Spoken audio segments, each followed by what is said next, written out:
સુરત શહેર કોંગ્રેસ પ્રમુખ વિપુલ ઉદનાવાલાએ ચૂંટણી પંચ દ્વારા હાથ ધરવામાં આવતી એસઆઈઆર પ્રક્રિયામાં કથિત અનિયમિતતાઓ અંગે ગુજરાત હાઈકોર્ટમાં એડવોકેટ ઝમીર શેખ મારફતે અરજી દાખલ કરી હતી, જેમાં સ્થાનિક ચૂંટણી પંચના અધિકારીઓ પર નિયમોની અવગણના કરવાનો અને મનસ્વી રીતે કામ કરવાનો આરોપ મૂકવામાં આવ્યો છે.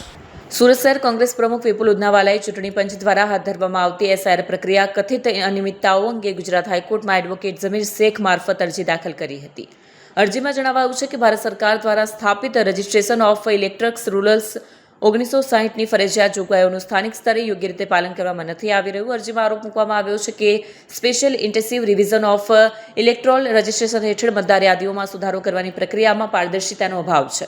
અરજીમાં એમ પણ કહેવામાં આવ્યું છે કે સ્થાનિક ચૂંટણી અધિકારીઓ કાનૂની માળખાની બહાર નિર્ણયો લઈ રહ્યા છે, જે ચૂંટણી પ્રક્રિયાની ન્યાયતા સાથે ચેડા કરી શકે છે. અરજદારે હાઈકોર્ટને હસ્તક્ષેપ કરવા અને પ્રક્રિયા કાયદેસર અને પારદર્શક રીતે હાથ ધરવામાં આવે તે સુનિશ્ચિત કરવા માટે જરૂરી માર્ગદર્શિકા જારી કરવા વિનંતી કરી છે. विपुल उदनावाला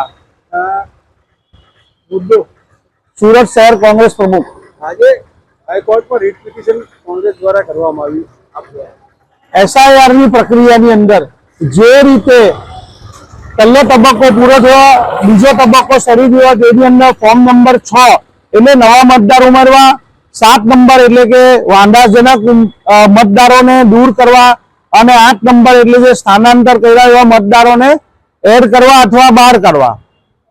પણ 7 નંબરના ફોર્મની અંદર ખૂબ જ મોટા પ્રમાણમાં ભારતીય જનતા પાર્ટી અને તેના કાર્યકર્તાઓએ વાંધા રજૂ કર્યા છે, જે ખોટા છે, પુરાવા વગરના છે, કોઈ તથ્યો વગરના છે. તે છતાં પણ ચૂંટણી પંચે એને એક્સેપ્ટ કર્યા અને તેઓએ મતદારો સામે નોટિસ કાઢી છે, જે બીએલઓએ ઓલરેડી મેપિંગ કરી લીધું છે. તે છતાં પણ તેઓ એને નોટિસ કાઢી છે અને તેઓને ફરીથી ચકાસણી કરી રહ્યા છે.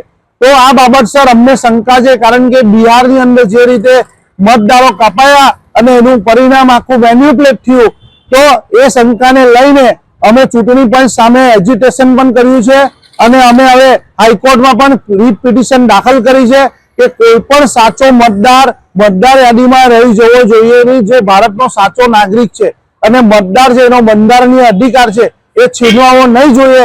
એ બાબત સર અમે હાઈકોર્ટમાં ગયા છે અને એ મતદાર માટે અમે સુપ્રીમ કોર્ટમાં પણ જશું અને એ સાચા મતદારોનું રક્ષણ કરવું એ કોંગ્રેસ પાર્ટીની ફરજ છે અને કોંગ્રેસ પાર્ટી એ કામગીરી કરતી રહેશે.